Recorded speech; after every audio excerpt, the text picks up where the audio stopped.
Assalamualaikum students. Now we have to do exercise 1C, question number 1, 2 and 3. Okay. And this exercise of chapter 1 is related to zakat and ushur. Okay. There are two type of ushur. I will discuss while solving the question. के 10% उशर आपने कब देना है और 5% कब देना है. Okay. लेकिन ज़कात का रेट तो आप सबको पता है ना. अब जब कौन बताएगा कि रेट ऑफ ज़कात क्या है. यस, बिल्कुल सही, 2.5%. और कितने यानी अमाउंट का एसेट्स आपके पास हो तो आपको ज़कात देनी है. Yes, good. याद रखें, 52.5 तोला ऑफ गोल्ड ऑफ चांदी या 7.5 तोला ऑफ गोल्ड हो तब आपको ज़कात देनी है. या इससे मिलते जुलते इससे इस कीमत में कोई आपके पास एसेट्स हो तब आपको ज़कात देनी है. ओके. और बीइंग ए मुस्लिम ये हमारा फर्ज है कि हम अपने, अगर अल्लाह ताला ने हमें इतनी इनकम या अपने इतने एसेट्स दिए तो हम उसको ज़कात दें, ताकि क्योंकि इस्लाम के अकॉर्डिंग तो आपको डिस्ट्रीब्यूशन है ना, ताकि इससे बाकी लोगों को भी फायदा हो. ठीक है. वैसे आप जितनी ज़कात देंगे अल्लाह ताला आपकी इनकम उतनी इंक्रीज करेगा. So first of all we have to do practice now 1. ये सबसे छोटी एक्सरसाइज है, इसमें सिर्फ 3 क्वेश्चन है. So first we have to do practice now 1. Okay. How much zakat does Mr. Ahmed have to pay on his yearly saving of rupees? Yes, 4 lakh. Okay. याद रखें, जो ज़कात होता है हमेशा साल में एक बार ही देते हैं. Okay. So there are two methods. First, I have to do the first one method, that is unitary method. First, you have to write rate of zakat. What is rate of zakat? 2.5%. So याद रखें 2.5% का meaning क्या है कि अगर 100 rupees है तो आपने कितनी ज़कात देनी है? 2.50. प्लीज याद रखें. फर्स्ट स्टेप हमने इधर से लिया है कि रेट ऑफ ज़कात क्या है कि अगर 100 रुपीज आपकी इनकम है तो आपने कितनी ज़कात देनी है? 2.50. और अगर आपकी इनकम 1 रुपया है तो फिर कैसे देंगे? 2.50 डिवाइडेड बाई 100. और अगर 4 लाख है तो सिंपली पहले 1 की फाइंड करके फिर उसको मल्टीप्लाई कर देंगे 4 लाख से. वो एग्जाम्पल जो मैंने पहले भी दिया कि आप पहले अगर 1 चॉकलेट की फाइंड कर लेंगे प्राइस, तो जितनी हमने चॉकलेट्स लेनी है वो 1 चॉकलेट की प्राइस को आप उससे मल्टीप्लाई कर देंगे, you will get the price of that. Okay. तो ये क्या बन जाएगा? 10,000. क्लियर. तो अगर आपके पास 4 लाख सेविंग है तो इस पे जो आपकी ज़कात है वो सिर्फ कितनी है? 10,000. Clear. Now comes to the second method. वही वाली, Mr. Ahmed has to pay 2.5% of 4 lakh.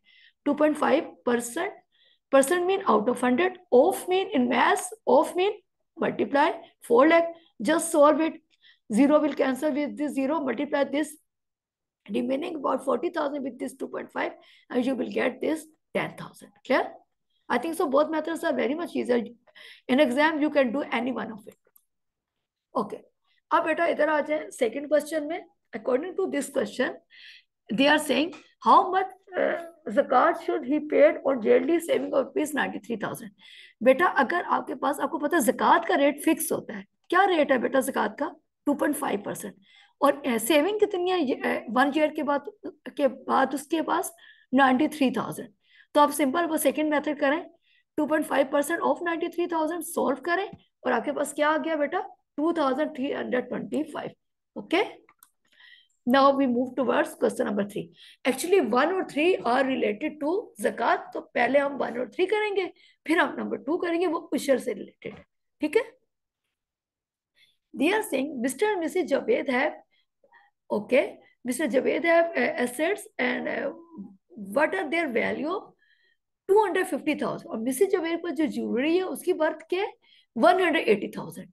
Find the amount of ज़कात. आपको पता है बेटा कि ज़कात का रेट फिक्स होता है 2.5. अब आप ये भी कर सकते हैं कि इंडिविजुअली पहले मिसेज जवेद की ज़कात अलग निकालें, मिसेज जवेद की अलग निकालें, या ये भी हो सकता है क्योंकि वो एक ही हैं तो आप ये कर लें, दोनों के जो एसेट्स हैं उनको ऐड कर लें और जो टोटल अमाउंट है उस पर रेट ऑफ ज़कात लगा दें. तो ये दोनों 250,000 180,000 को हमने ऐड किया, हमारे पास क्या आ गया बेटा? 430,000. और रेट ऑफ ज़कात क्या? 2.5%. तो 2.5% ऑफ ये करके हमने इसको सोल्व किया तो क्या बन गया? 10,750. ये इतनी ज़कात देनी. Okay.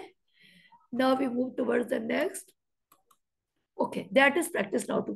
Before coming to the exercise we have to do practice now 2. इस एक्सरसाइज से पहले 2 ही प्रैक्टिस नाउ. पहली वो जो हमने कर ली दीजिए. They are saying sleep page rupees 20,500 as ज़कात। अच्छा ये ना, अब यहाँ बेटा अमाउंट ऑफ ज़कात की बना है, ठीक है। अमाउंट ऑफ ज़कात क्या, कितनी ज़कात उसने अदा की, 20,500। Find his annual saving. अब आप बताएं उसकी एनुअल सेविंग क्या होगी, यानी उसके पास कितने रुपीस थे, कितने एसेट्स थे कि जिसमें उसने 20,500 ज़कात दी। और ज़कात का रेट तो आपको पता है 2.5, मतलब है हर 100 रुपीज पे कितने रुपीस देने हैं, 2.5 रुपए देने हैं, ठीक है। तो अब ये देखें, ये उससे चेंज है, ये देखें, एक second wait, just give me, ये देखें उसमें क्या था, पहले हमने 100 को ये बताया था कि 100 पे कितनी ज़कात है, क्योंकि उसमें हमने, हमारे पास अमाउंट तो गिवन थी, हमने ज़कात की वो फाइंड करना था। इधर हमने क्या बताना है, इधर एक्चुअली, इधर देखें, इधर आपके पास क्या गिवन है, इधर हमारे पास गिवन है कि हमने 2.5 रुपए ज़कात दिया है, क्योंकि हमारे पास ये ज़कात की अमाउंट गिवन है। तो 2.5 रुपए ज़कात दिया कितने रुपए पे, 100 पे। तो 1 रुपए ज़कात किस पे देंगे, 100/2.50।